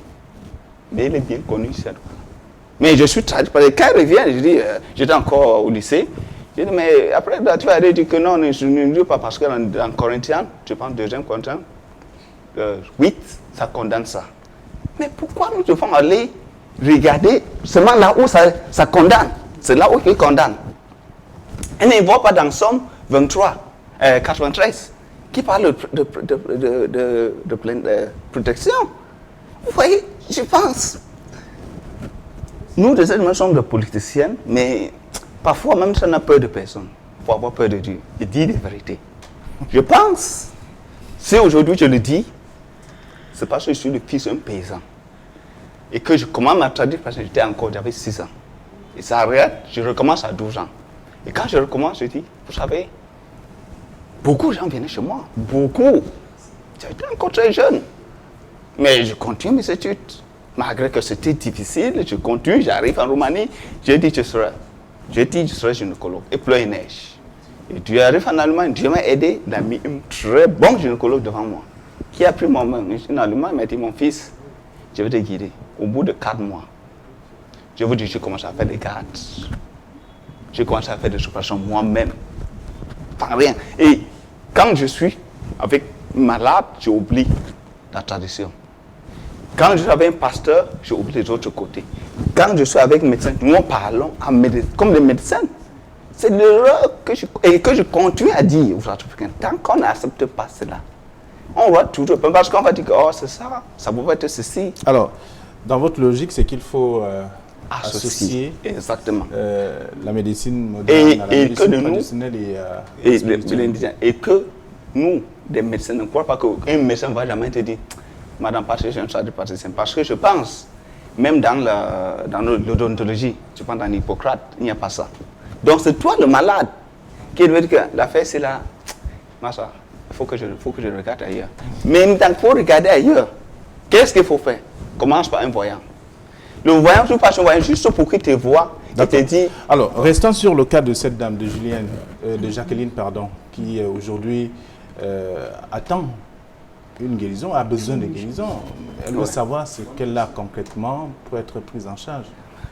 Déjà, comme je vous ai dit, je suis 10 000 fois convaincu que ça, ce n'est pas une maladie naturelle. Les confrères ont parlé, ils ont donné la science que je suis 100% d'accord. Ça, il n'y a rien à dire. L'oncologue, elle a expliqué et que moi-même là, c'est ce que j'attendais. Mais il y a une question que nous voulons poser. Pourquoi penser qu'il y a l'erreur première fois, deuxième fois, troisième fois? Non. Non, on n'a pas essayé la troisième Je fois. veux dire que non, il ne faut pas, il faut croire qu'il doit avoir l'erreur. Nous sommes des médecins et je pense quand nous on fait, on est d'abord, là nous savons que nous avons une vie dans notre main. Je vais un peu rester dans ce cas que nous parlons. Il nous a dit, je regardais avec vous, il était au champ. Ce qui signifie que je voudrais demander la question, est-ce que sur ce champ, il y avait une discussion là-bas? Mais le mari la question. Dit, à sa connaissance, il n'y avait aucun problème. Si, voilà. S'il n'y avait aucun problème, il faut qu'on regarde maintenant de côté de la maison. Est-ce qu'il a cette affaire qu'il dort et mange la nuit? Est-ce qu'il dort et se trouve dans des autres places inconnues? Parce qu'il y a cette affaire de voyage extra. Quand on enlève ton esprit, à travers ton esprit, on te manipule. Mais quand vous arrivez chez nous, le médecin, on prend notre appareil là, on fait la mammographie, il n'y a rien, on fait la biopsie, peut-être on trouve que oui, on a trouvé un peu, il y a un truc qu'on appelle tumor maca, qu'on met là, et puis on va faire la chimio, et puis on va regarder. Donc, première chose, s'il faut que je conseille cette famille, ne partez pas chez une tradipraticien que travaillons. Partez chez une tradipraticien que je veux d'abord la voyance. Un voyant est là pour vous diriger comment vous devez marcher. Il n'est pas là pour vous dire, venez, je veux travailler. Et c'est là le problème que la plupart des tradipraticiennes ont. Mais comme je vous ai dit, c'est la famille. D'accord. Alors, docteur Alain Patrice Mélody, c'est vrai que nous parlons justement du cas de Jacqueline, qui a besoin de trouver la solution à son problème. Il est question ici de lui donner une orientation. Qu'est-ce qu'elle doit faire? L'orientation, elle s'adosse sur un principe qui est en médecine. En médecine, nous avons l'obligation des moyens. Et la culture des médecins, c'est l'acharnement diagnostique, l'acharnement thérapeutique. Donc, le médecin ne doit pas se décourager, les patients ne doivent pas se décourager. On ne trouve pas toujours tout du premier coup. Et ce qu'il est important de savoir que ce n'est pas parce qu'on n'a pas trouvé qu'il n'y aura pas d'explication. Il faut continuer de chercher. Et ici, en l'occurrence, je pense qu'il y a des examens à faire dirigés, pilotés par un oncologue et un gynécologue au minimum. Il y a un certain nombre d'examens à faire avec des techniques spéciales, avec des colorations spéciales, avec la PCR, avec des dosages ou la recherche des marqueurs bien spéciaux. Et puis, éventuellement, si finalement sur le plan diagnostique, on est un peu dépassé, bon, ça existe, les actes thérapeutiques que l'on pose, même si on n'a pas le diagnostic exact. C'est vrai qu'un médecin aime bien soigner en sachant de quoi souffre son malade.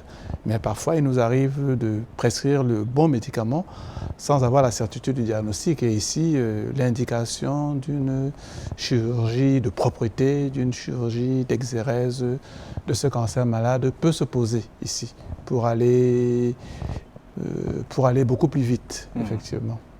Alors, à Marapi, la prise en charge devrait commencer, elle est psychologique, on va le dire, partant de ceux qui sont avec elle au quotidien.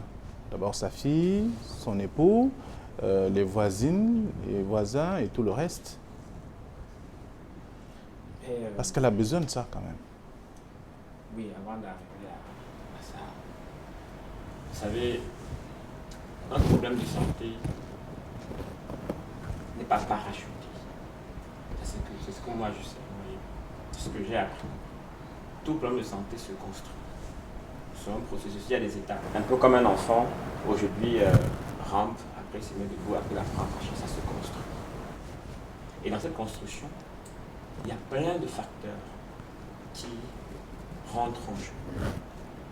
Donc, ce que je veux relever par ça, c'est que on est dans un environnement où l'accès aux soins de santé est quelque chose de luxueux. Parce que les gens ont des comportements qui les exposent à divers problèmes. Et les comportements que l'on peut adopter au quotidien, qui sont ce que l'on appelle les comportements pathogènes, peuvent nous amener dans le moyen, dans le court terme. D'accord. Je reviens à vous dans un instant, le temps d'écouter également Dr Taïou. Sur le processus maintenant, puisque on va vers... on a fini d'expliquer la maladie. Maintenant, il est question de trouver des pistes de solutions. Qu'est-ce qu'on propose à cette famille en ce moment qui attend de savoir exactement qu'est-ce qui dérange la dame et comment est-ce qu'elle devrait être prise en charge? Concrètement, si j'avais la possibilité de faire quelque chose là maintenant, il faudrait que, comme on dit, comme il n'y a pas d'assurance maladie, mais si on pouvait avoir, je ne sais pas moi, une collecte de fonds en main levée pour que cette patiente d'abord quitte le cadre familial, qu'elle se retrouve dans un hôpital où il y aura une prise en charge multidisciplinaire, déjà pour le diagnostic. Donc tous les confrères devraient être là. On commence par la biopsie, parce que cette biopsie doit être faite. Le temps d'analyse de la biopsie, c'est 1 semaine, 3 semaines maximum. Pendant ce temps-là, le traitement de support se met en place rapidement. Donc, comme j'ai dit tout à l'heure, le psychologue intervient, les agents des soins palliatifs, donc pour le pansement, parce qu'il faut vérifier, même j'ai vu, peut-être c'est à travers la télé, mais j'ai l'impression qu'elle a une anémie inflammatoire. Donc, il doit avoir même un problème de sang à ce niveau-là. Donc, il faut corriger les urgences. Donc, il faut vérifier son taux de sang, pouvoir corriger son taux de son sang, vérifier s'il y a l'infection. Donc, les urgences qui peuvent la tuer immédiatement par rapport à la maladie même. Il y a des escarres, oui. Avec les escarres, on a les complications infectieuses qui sont rapides. Avec cette plaie, cette anémie chronique, on peut avoir les complications au niveau des reins. Donc, elle peut se retrouver à un moment, il y a même une maladie chronique, rénale chronique qui s'installe. Donc, il faut gérer les urgences rapidement. Donc, elle doit être retirée du milieu familial pour être hospitalisée. Et vraiment, tous ensemble, avec les confrères, on attaque le traitement. Ça, c'est si les moyens sont mis en œuvre pour que tout se passe comme ça. Donc, le temps de la discussion, je pense que c'est passé. Il faut qu'on agisse. Le plus rapidement Alors, elle possible. est en Malmayo en ce moment, donc il est question de l'enlever de la maison pour l'hôpital. Oui. Alors, l'hôpital le plus proche, capable de l'accueillir, c'est lequel? À Yaoundé, je crois qu'il y a l'hôpital général de Yaoundé, où elle peut être accueillie dans on va dire, un service de médecine interne, pour ne pas peut-être trop se stigmatiser en oncologie. Donc, si on va dans le service de médecine interne et puis tous les infectiologues s'en occupent, en même temps l'oncologue coordonne les activités, on peut avoir dans 2 semaines maximum la solution chez cette dame-là. Vraiment maximum. Moi, je suis sûre si tous les moyens sont engagés. Il y aura le volet spirituel également. Non, oui, le volet spirituel n'est pas exclu parce que moi, je conseille toujours à mes patients, le patient vient, il est un tout. S'il est catholique, s'il est protestant, s'il est musulman, il a tout. Même s'il n'est rien, s'il est athée, il croit toujours à quelque chose de grand, de merveilleux qui l'attend. Donc, il faut absolument toujours rendre compte de son passé, de ses ancêtres et de la spiritualité. Moi, je n'ai jamais dit à un patient, oublie Dieu, oublie l'Église, oublie le tradit patricien, oublie ton pasteur. Non. Je dis aux patients, vous êtes un tout. Si vous avez envie de prier, priez. Si vous avez envie d'aller voir le tradit patricien, voyez-le. Mais faisons quelque chose le plus rapidement possible. Alors, Armand, puis vous étiez justement en train de développer le volet psychologique. Oui, en fait, je parlais des comportements qu'on adopte au quotidien et qui peuvent constituer des facteurs de risque pour notre santé à court terme, à moyen terme ou bien à long terme. Donc, on devrait apprendre à avoir des bons gestes. Par exemple, l'un de ces gestes, c'est qu'il faut consulter régulièrement, même si on n'a pas de problème apparent. Même si on a l'impression qu'on va bien. On peut aller voir le médecin, un généraliste, on demande une consultation, on demande de faire des bilans et tout. Parce que un problème peut être présent, mais ne pas encore être en train de se manifester. Et pendant ce temps, il y a des facteurs de risque qui sont présents. Or, une consultation comme cela peut aider à déceler ça. Et des conseils et des astuces peuvent aider le patient à dévier cette trajectoire qui est en train de se construire. Et maintenant, le fait qu'on fasse des bilans et qu'on ne voit rien sur le plan physique ne veut pas dire qu'il n'y a rien. Il ne faut pas rester sur le volet physique pour penser qu'en réalité, tout se joue là. Et là, je reviens à l'exemple que prenait le docteur Guetta tout à l'heure sur le monsieur qui avait une détresse respiratoire, etc., etc. Il y a ce qu'on appelle chez nous en santé mentale des maladies fonctionnelles. Donc, ça veut dire qu'il y a des organes qui ne sont pas physiquement atteints, mais qui ne parviennent pas à faire ce qu'ils sont censés faire. Voilà. Et généralement, c'est dû à des difficultés sur le plan psychologique et émotionnel.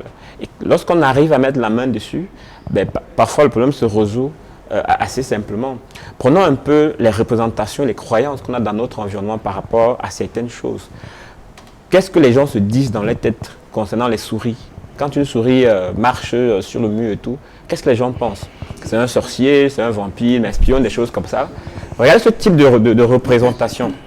Et si la souris laisse l'endroit où elle est et atterrit sur votre poitrine, qu'est-ce que ça veut dire? On l'a envoyé me chercher. Et qu'est-ce que la personne va développer si elle pense comme ça? Ah, je suis mort. Ça peut créer une angoisse. Un état émotionnel pénible à ce moment et amener la personne à développer un problème physique qui n'a rien à voir avec l'organe en question. Et on parle des troubles fonctionnels. Et ce que le docteur Gouet a fait, ce n'est ni plus ni moins que de la psychologie. Parce que, comment est-ce qu'on l'a soigné? Le pasteur. Donc, il peut combattre les démons. Avec quoi? L'huile d'olive. Quelles sont les symboliques que les gens accordent dans notre environnement à ce type de choses? Donc, ça veut dire qu'on a soigné son problème psychologique, mais par un placebo, un traitement psychologique. Donc, c'est des choses qu'il faut qu'on arrive à se dire, oui, toutes les composantes sociales, toutes les composantes thérapeutiques qui sont dans un environnement doivent pouvoir être valorisées pour apporter des traitements globaux. Moi, je suis pour un modèle biopsychosocial. Je suis pour qu'on apporte des soins globaux en intégrant toutes les personnes qui peuvent avoir une implication plus ou moins importante en fonction de la situation. Mais il faut que nous apprenions qu'on doit pouvoir adopter des comportements sains. On doit pouvoir adopter des comportements de santé qui nous préservent, qui nous empêchent, bien qui nous... et là, je m'adresse même directement aux décideurs publics, aux gens qui nous dirigent, parce que il faudrait qu'on sorte de ce modèle de la médecine curative, c'est-à-dire qu'on attend quand les gens sont malades et puis on commence à courir. Parce qu'à ce moment, ça devient plus cher. Mettre l'accent sur une médecine préventive. Qu'est-ce qu'on fait? Les gens doivent apprendre à consulter avant. Les gens doivent adopter des comportements de santé positifs, ainsi de suite, ainsi de suite. Et ça fait qu'il y a plein de choses qu'on va éviter. Le meilleur moyen de traiter un problème de santé, c'est d'éviter de le contracter. Et qu'est-ce qu'on fait dans ce moment? Il faut faire ce qu'on appelle la promotion de la santé, il faut faire ce qu'on appelle la prévention. Donc, on doit mettre l'accent dessus. D'accord. Merci. C'est ce qu'on attend justement de vous et vous l'avez fait. Dr Kweta. Oui. Disons que je suis très d'accord avec ce que le frère vient de dire et d'accord avec ce que lui. La prise en charge que la dame a développée tout à l'heure, il faut dire c'est normal. Mais mon conseil à la famille, vous amenez votre malade à l'hôpital parce qu'il y a déjà une plaie. On ne peut pas suivre cette plaie à l'indigène. On est d'accord. C'est comme peut-être que quand on coupe le sang, après un accident, le sang court, on ne peut pas traiter ça à l'indigène. Non, à l'hôpital. Mais nous devons poser des questions. Pourquoi ça est arrivé? Ça, c'est des choses que nous devons parfois poser. Donc, s'il faut que je conseille cette famille, s'il y a des possibilités, on amène l'enfant, la dame à l'hôpital. Et pendant qu'il est à l'hôpital, vous pouvez, ça dépend de votre croyance. Si vous êtes chrétienne, contactez un prophète. Si vous n'êtes pas, contactez un tradipraticien, un voyant. Et si nous, ceux qui décident pour nous, je pense que l'Afrique souffre. Il est important qu'il y ait l'assurance maladie. Je pense que c'est ce système que nous devons mettre en place. Puisque le frère a dit, il faut, oui, qu'on parte de consulter régulièrement. Oui, c'est normal. Parfois même, des gens viennent nous voir à l'hôpital qu'il n'y a rien. Il n'y a rien. Parce qu'il y a l'assurance, il y a une carte. Mais je pense que si on met ce système en jeu, je pense que ça va nous aider beaucoup au Cameroun. Est-ce que vous allez faire quelque chose pour cette femme? S'il m'arrive. Vous allez faire, je demande si vous allez faire quelque chose pour elle. Peut-être vous ne connaissez pas la raison pourquoi je suis au Cameroun. Il faut le dire. Parce qu'il faut dire que je suis au Cameroun pour 9 jours. Donc, oui, il vous reste 2 ou 3 jours de plus peut-être Vous avez Et vous savez, vous connaissez mon but au Cameroun. Je sais, mais quand même, il faut faire quelque chose pour elle. Bon, s'il me contacte, pourquoi pas? L'époux est là, il est juste... S'il me contacte, pourquoi pas? Mais il faut voir s'il y a de la possibilité. Et comme le frère vient de dire, c'est cas, à mon avis, il faut combiner soit la médecine moderne, traditionnelle, ou la médecine moderne avec la prière. Il faut. D'accord.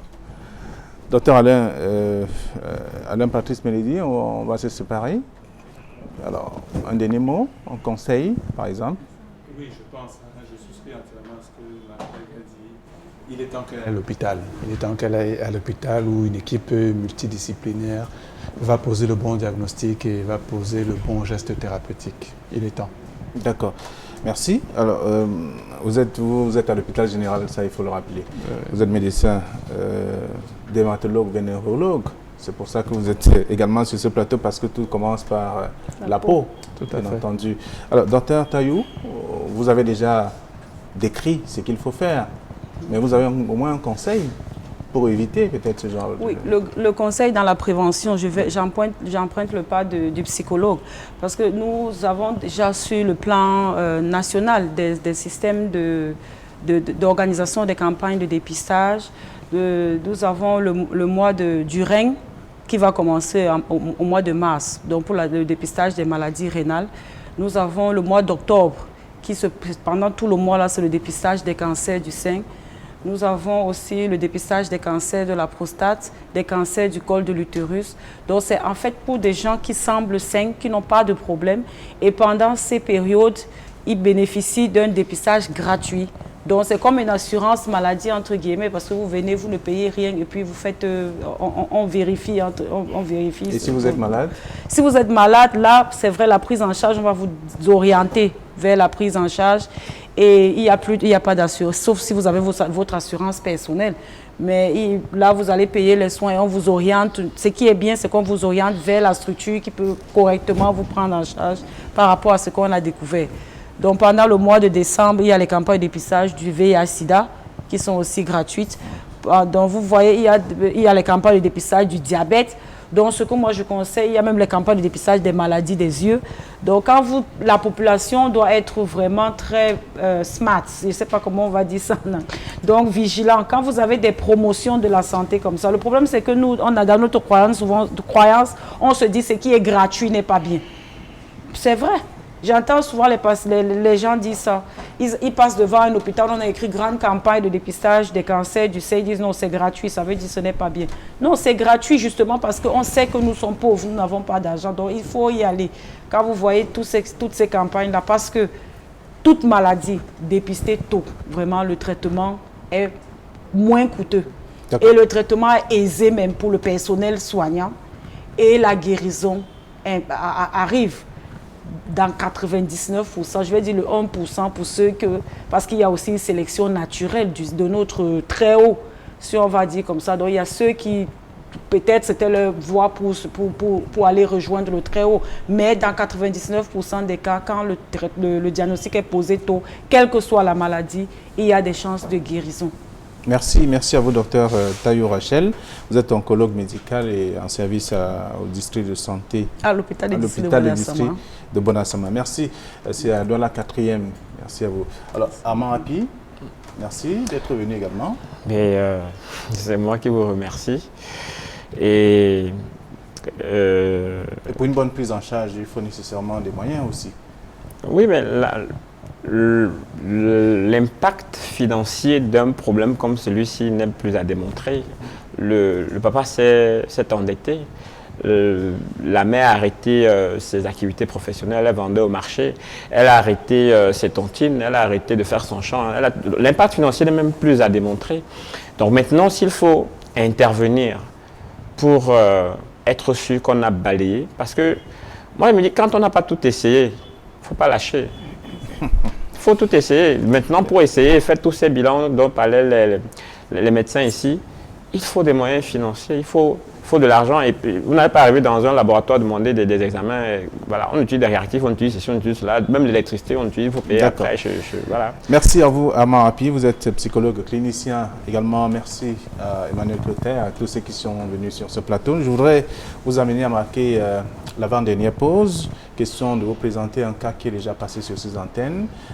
Ça concerne les accidents ou l'accident de la voie publique et surtout ce qui s'est déroulé à la falaise de Foréké, c'est dans le département de la Ménois, région de l'Ouest Cameroun. Donc une des rescapées s'exprime, elle raconte un peu ce qu'elle a subi durant cet accident.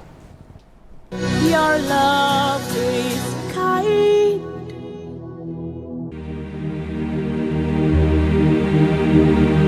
Sur la route, des véhicules vont et viennent.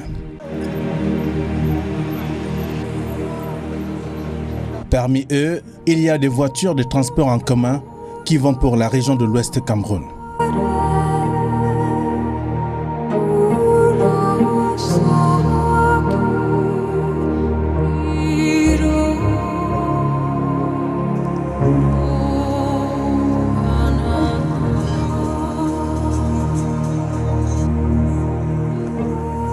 Parti de Douala, nuitamment, pour la région du soleil couchant.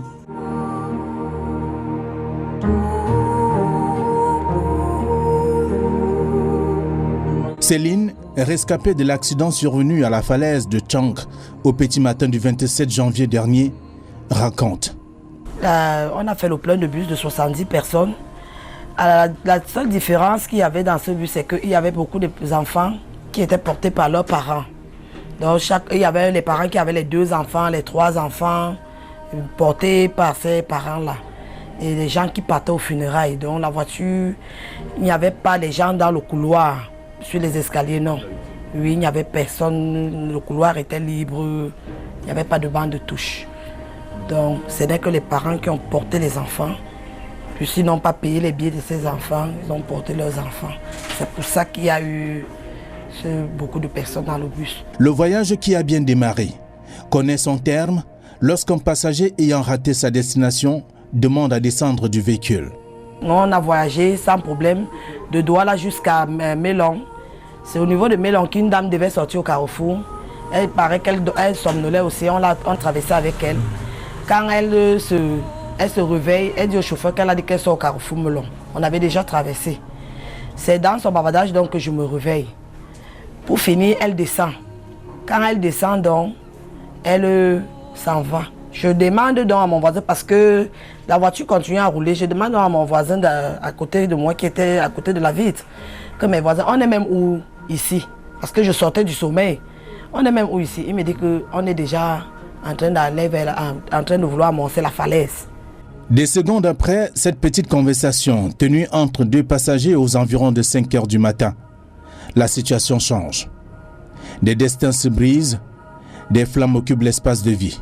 Quand j'ai entendu PIM, c'est le camion là qui vient cogner notre bus, notre roue arrière. Il cogne notre roue arrière, le chauffeur, dans la voiture balance. La voiture est déséquilibrée. Et à peine que le chauffeur, la voiture se couche sur le talus, c'était déjà le feu dans le bus. C'était déjà le feu dans le bus. Quand je réussis donc à sortir, je vois dans la carrosserie. Les trucs en fait, puisqu'il y avait déjà le feu en route qui éclairait. J'ai vu le feu sur une autre bus, mais je n'ai même pas... Je me suis dit que ça peut s'éteindre. Directement dans ma pensée comme ça, c'est comme ça que les choses commencent à exploser dans l'autre camion. Entre-temps, dans le bus, les gens cherchaient à sortir, mais il n'y avait pas moyen. Oui, le feu les brûlait déjà dans le bus. Le feu les brûlait déjà dans le bus. Et puisque la voiture est tombée du côté de la portière, la portière était contre le talus. Donc il n'y avait pas moyen de sortir. Les gens brûlaient déjà dans le bus. Les cris, les cris, les cris, les cris. Céline, comme bien d'autres rescapés de cet autre accident de la circulation qui fait une 50aine de personnes calcinées, n'en revient pas. Mais sa sortie de bus, pleine de flammes, se veut spectaculaire. Mon voisin était étourdi. Je dis à mon voisin que, mais voisin, voilà le feu dans la voiture. Moi, dans mon esprit, je me suis même dit qu'il est mort.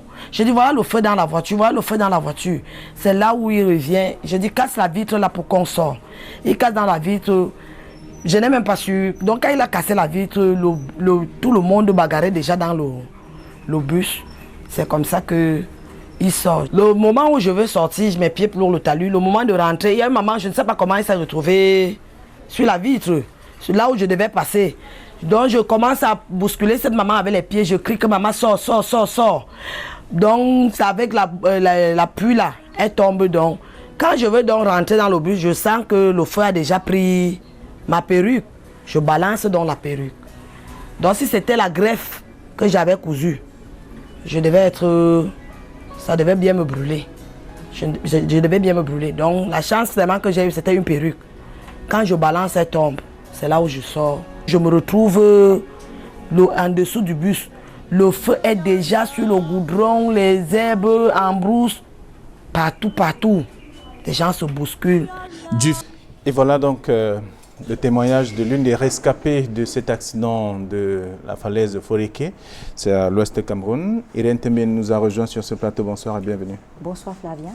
Alors, quelles sont les premières nouvelles du cas social de ce soir? On a parlé de Jacqueline qui est malade depuis des années et des témoignages ont été faits sur ce plateau.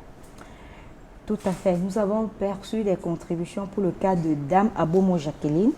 Et les différentes contributions que nous avons perçues tout au long de l'émission sont les suivantes. Jeunesse Amie de Bazou, 25 000. Alain Manikago Sal, 50 000 francs. Alexis Chankwe Diani, 2500. Annie Victoire Amin Fardon Fak, 2000 francs. Antoinette Kenye Noumsi, 1000 francs. Ateba Zé, depuis Essomba, 1000 francs. Bienfaiteur, 1000 francs. Bienfaiteur, 3000. Bienfaitrice de Niala, 2000. Cabrel Ingrid Nomon Dormo, 1000 francs. Caroline Wekam Kale, épouse Kameni, 1000 francs. Christine Tikwe, 1000 francs. Sidonie Koyak Wandi, 3000. Copérec Manfo, 1000 francs. Duidje Kamga, 600. Émile Roland Tuiche, 2000. Emilienne Wagoukadi, 1000 francs. Emmanuel Tuisse, 3000. Enfant Sanjon Bernadette, 3000. Epiphanie Mechum Kenye, épouse Tagagou, 1500. Eric Ade Asanga, 1500. Évariste Marus Diallo, 3000 francs. Famille Kenye de Espoir Doyak, 2000 francs. Famille Wafo Merlin à Lokpom, 10 000 francs. Flora Afeti Wola, 5 000 francs. Fonkou Mikael, 500 francs. Fouedi Lafouette Gladys de Bamenda, 1000 francs. Françoise Massé, 3500. Ghislaine Juda Kene, 1000 francs. Ghislaine Aimé Fogné Fossi, 500. Gilbert Boawat, 5000. Heribeth Kenye, 2000 francs. Hervé Valérie Bungem, 3000 francs. Idaline Flore, 500 francs. Inconnu, 1500. JF, 2000 francs. Jacquino Botem Lobé, 1000 francs. Jean Bergine Pokam, 2000. Jean-Victor Wambango Kainfak, 1000 francs. Jean-François, 2000. Jeanne-Mireille Agoumé, 500. Jean-Dac Elisabeth, 1500. Joseph, 10 000. Kamga, 3000. Kene Idriss Doni depuis Mbanga, 1000 francs. Kounjom Abdou Aziz, 3000 francs. La famille Tejonan Claude, 2000 francs. Marie-Pascal Mongam, épouse Mongwe, 5000 francs. Marouk Loriel, 500 francs. Meko, 20 000 francs.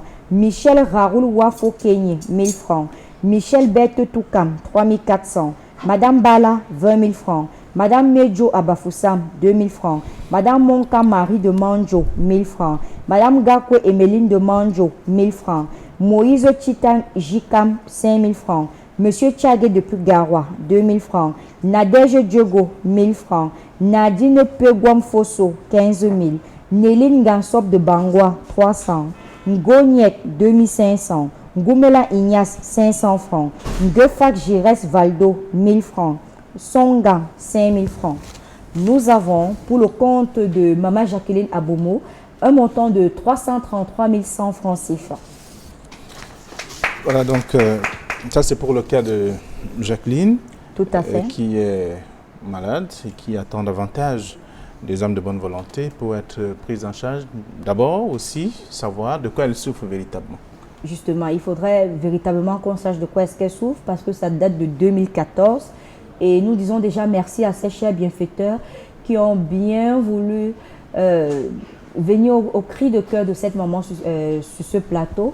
Et nous précisons, chers bienfaiteurs, que lorsque vous faites parvenir vos dons, vous précisez par message le nom du malade, votre nom et le montant contribué. La suite des contributions pour le cas de Maman Céline, rescapée de la falaise de Tchang, sont les suivantes. Aga Peyo, 2000 francs. Maman Jeannette, 1000 francs. Jésus sauve Abafoussam, 2000. Wampong, 2000. Laurentine Manek Takudjou, 1000 francs.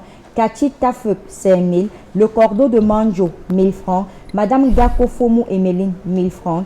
Désilote Atefak, 1000 francs. Bienfaiteur, 3000. Calvin Nessou Takwete, 500. Christian Francis Ngento Foko, 5000 francs. Antoinette Kenye Noumsi, 1000 francs. Yannick Bianda Larios, 1000 francs. Bienfaiteur, 5000. Anonyme depuis Yaoundé, 5000 francs. Association Femmes de l'Ouest, Nouvelle Rune d'Orbonne, 30 000. Bienfaiteur, 100 000. Une chrétienne, 10 000. Un anonyme, 5 000. Komoka, 2000 francs. Getse, 1000 francs. Sope Zambou, 1000 francs. Simo Kayoum, 1500. Makam Tokamdem, 1000 francs. Igor Tanguy, 500. Mawa Ganom épouse Boukwicho, 10 000 francs. Api Djomache, 5 000 francs. Tchegi Kounye, 4 000 francs. Choua Joseph, 2 000 francs. Une chrétienne de la chorale Flamme d'Esprit, 5 000 francs. Madame Bala, 20 000 francs. Joseph Blaise Fotsine, 2 000 francs. Marie-Madeleine Fomena, 1500. William Denis Chomchua, 3 000 francs. Mohamed Koupier Boumbania, 1000 francs. Jeunesse Ami et Bazou, 25 000 francs. Albertine Carole Selabi Lamago, 2 000 francs. Famille bienfaitrice Eyoum, 10 000 francs. Nous avons pour le compte de Maman Céline un montant de 279 000 francs CFA. Nous lui disons déjà beaucoup de courage parce qu'il faut du cran pour venir témoigner sur ce plateau, ce qu'on a vécu avec tout ce que nous savons de cet accident et tout. Nous disons aussi merci à ces chers bienfaiteurs parce qu'il nous faut un apport psychologique énorme pour qu'elle puisse s'en sortir. Déjà merci et les contributions se font via les numéros de téléphone qui s'affichent au bas de votre petit écran, à savoir le 690 50 50 94 ou le 675 35 25 16. Et bien vouloir préciser par message votre nom, le montant contribué et le cas social pour lequel vous êtes en train de contribuer. Encore merci. Merci à vous, Irène. Nous souhaitons de passer une très belle soirée et à jeudi prochain. À jeudi prochain, nous ne serons sortis de cette émission sans dire bonsoir à Balmayo, bonsoir également à Bafoussam, bonsoir à la falaise de Tchon. Merci. Merci à vous. Merci également à tous ceux qui sont restés avec nous jusqu'ici et surtout ceux qui ont contribué à la réalisation de cette autre édition. Dallas Tiana, Eric Ouattad, Cédric Chouna, Élisée Bogba du côté de Yaoundé, Dani Warenzo qui est le réalisateur de cette émission Regard Social. On va dire merci au public qui est avec nous comme tous les jeudis soirs. Madame, Monsieur, merci également à Pasteur Stéphane et je suis Flavien Dongo. Bonne soirée à tous.